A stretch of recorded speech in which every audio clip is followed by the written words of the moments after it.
que atira a primeira pedra quem não engordou nenhum quilinho durante essa pandemia. Para falarmos um pouquinho mais sobre esse assunto e pegarmos algumas diquinhas preciosas para a gente voltar ao peso, né, normal, convidamos hoje a nutricionista Paula Barato.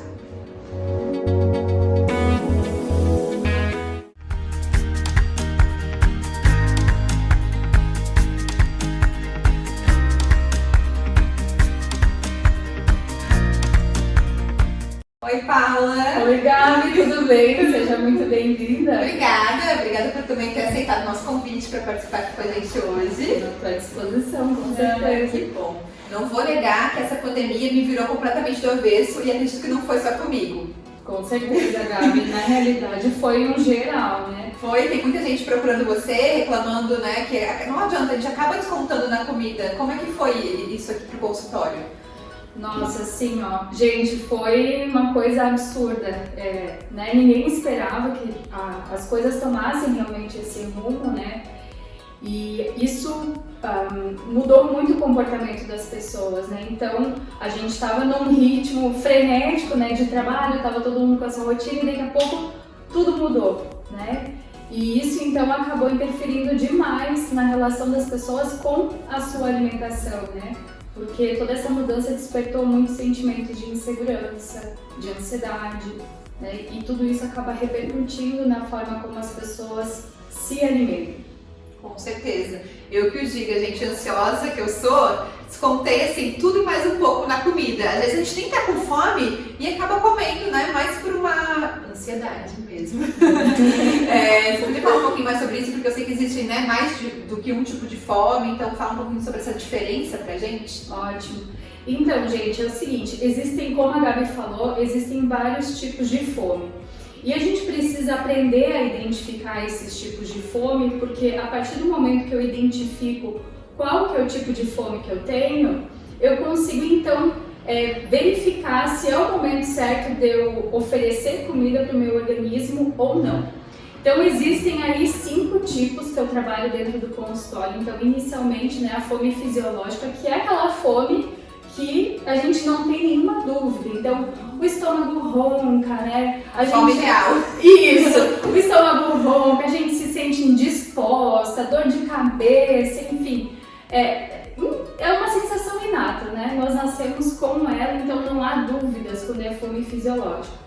A próxima, então, que acho que se enquadra muito bem, né, dentro da questão da quarentena, é a fome emocional. Então, dentro da fome emocional não existe nenhum desses sinais que a gente conversou anteriormente. Então, a pessoa não se sente indisposta, não se sente tonta, não muda o hálito, o estômago não ronca, né? Então, o que vai nortear a alimentação dessa pessoa é o seu estado emocional. Então, o fato dela estar ansiosa, dela estar insegura, dela estar triste. Então, assim, quando ela não consegue resolver internamente ou quando ela não tem essa clareza ou quando ela não sabe como resolver uma determinada situação, quando ela não sabe lidar com um sentimento, então ela procura a comida. Desconta a comida. Isso.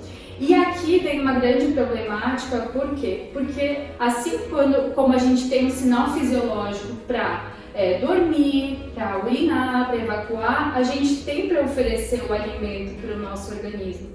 Então, a partir do momento que o meu corpo não deu um sinal de que ele precisa de comida, né? E eu dou comida a ele, eu estou oferecendo uma caloria a mais.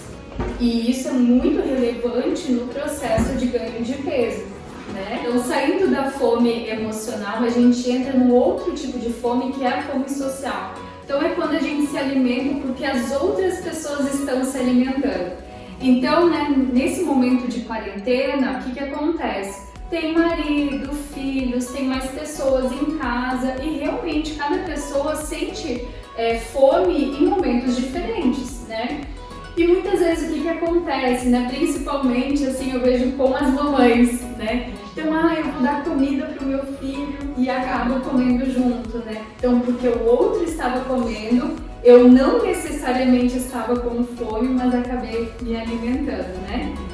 Então, esse é um tipo de fome que a gente tem que observar bastante, tá? Então, não é errado comer junto com as outras pessoas. O ideal é que a gente concilie a fome fisiológica com essa fome social. Então, tentar fazer as refeições, por exemplo, o almoço, o jantar, junto com as outras pessoas, mas estar com fome realmente para isso, né?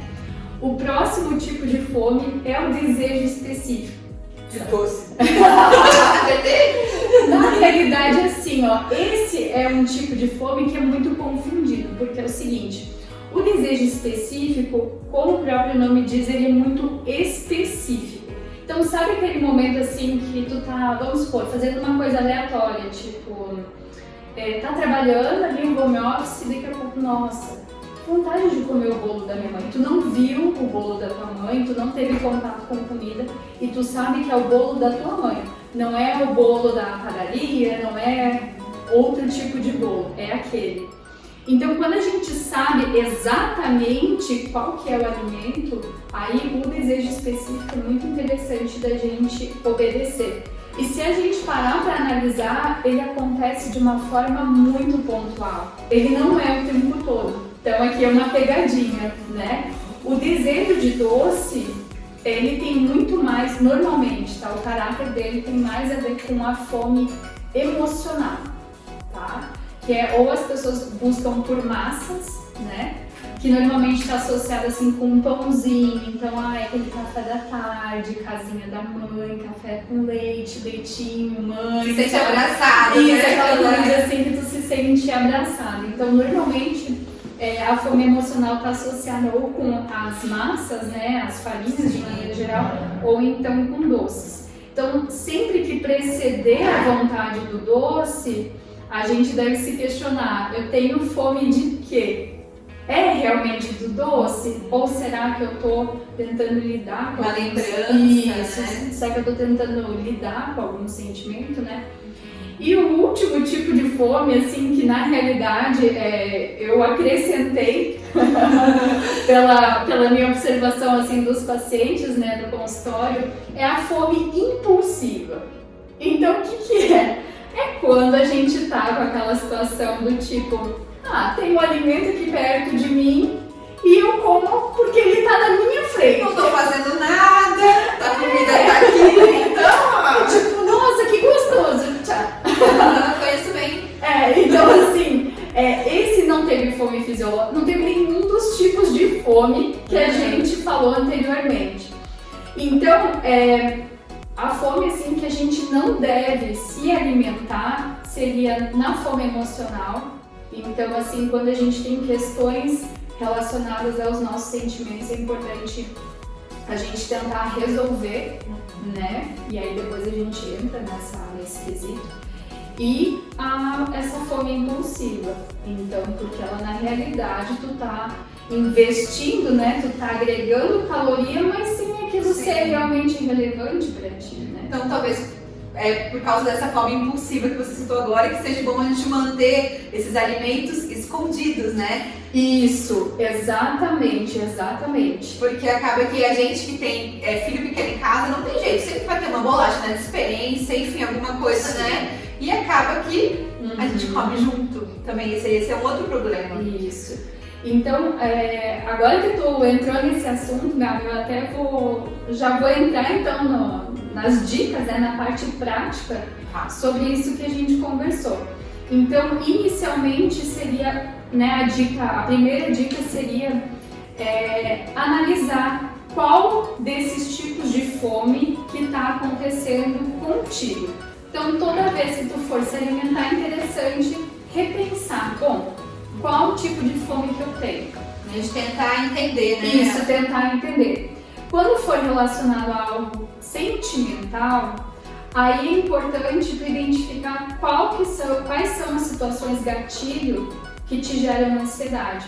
Então aí é importante de repente buscar uma terapia, buscar práticas relacionadas a relaxamento, então a yoga, né? Dá para assistir aulas no YouTube, por exemplo, ou as professoras também estão dando aulas online, por exemplo. Então existe uma série de práticas que podem ser feitas para lidar com a parte sentimental. Pra gente não ficar descontando sempre Isso, a comida, isso, né? mas sempre assim, é muito a autoobservação, a questão da presença, né, é muito importante, da gente se perceber. Deixa aprender a nos conhecer, né? Isso, exato, porque o que eu percebo assim é que existe uma desconexão muito grande, né? Às vezes as pessoas acabam engordando e buscam a comida, mas não tem a consciência do porquê, né? Então essa autoconexão é muito importante. E aí então entra na segunda dica que tu comentou ali, de ter sempre uma coisinha em casa, principalmente com crianças, né? E como que a gente procede nisso? Gente, existe uma parte fundamental nessa questão da alimentação, que é o ambiente em que a gente vive.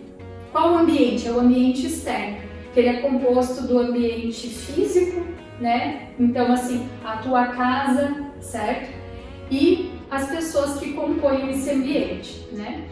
Então, dentro da tua casa, como tu é a proprietária da tua casa, né? No teu caso, que eu te conheço, né, Gabi? Então, tu e o teu marido controlam o que entra e o que sai, né? E isso é muito importante, porque a partir do momento que eu quero ter uma alimentação mais saudável, eu preciso ter os insumos, eu preciso ter todos os itens que me favoreçam.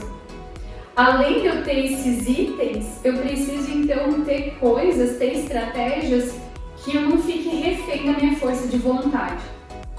Então, o que é aqui? Eu ter coisas engatilhadas, por exemplo, assim, ali no meu freezer, por exemplo, eu ter uma marmitinha, eu ter algo pré-pronto, obviamente dentro do saudável, né? Mas um pãozinho saudável congelado, porções de um bolinho que seja um pouco mais saudável, para que tu não fique sempre dependente da tua força de vontade. Porque em caso, por exemplo, aqui de quarentena, a força de vontade, ela vai lá embaixo.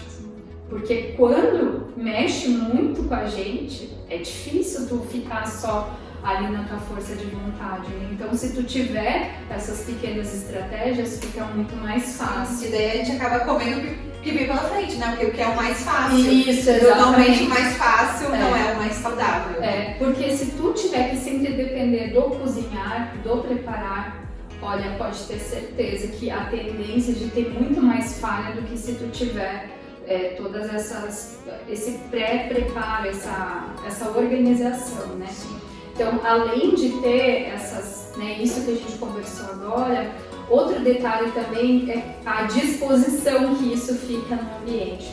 Como assim? Vamos supor, né? Eu tenho os meus filhos, né? E, enfim, eu gosto de vez em quando oferecer bolacha, enfim, coisas que não são saudáveis, né? O que também não é um problema, desde que isso seja feito de uma forma assim mais pontual, né? Mas enfim, então quando a gente tem esses alimentos não saudáveis em casa, é interessante que eles fiquem num lugar que a gente não veja sempre, porque automaticamente a gente acaba esquecendo. Agora, se eu tenho que passar toda vez por um chocolate, por uma barra, e a barra fica sempre num lugar que eu visualizo muitas vezes, a tendência da gente ter aquele impulso, né? A tentação é maior. Fica assim, muito interessante, né? Então, da gente organizar esse ambiente para ter esses alimentos que instigam mais a vontade de comer, mais escondidinhos dentro de armários, sabe? Ou até bem no alto. Pra dificultar, né? Isso, como se fosse assim, dificultar o acesso. Sim. Outra coisa que eu também sugiro, para algumas pessoas funciona muito bem, mas seria, por exemplo, de porcionar alguns alimentos. Então, vamos supor, vou pegar aqui no caso de um alimento saudável, realmente. As castanhas, né, as oleaginosas. Normalmente o pessoal se empolga, né, come mais, né, é gostoso e tal. É interessante a gente ter muitas vezes as coisas porcionadas. Já guardar, isso, né, então assim, isso, então vai lá no granel, pede para né, que a Nutri passou ou que visualmente tu acha que seja o suficiente, né? E aí guarda tudo isso em porções, mesma coisa ali do pão, do bolo e afins. Que assim a chance da gente comer é menor, né? Isso, exatamente.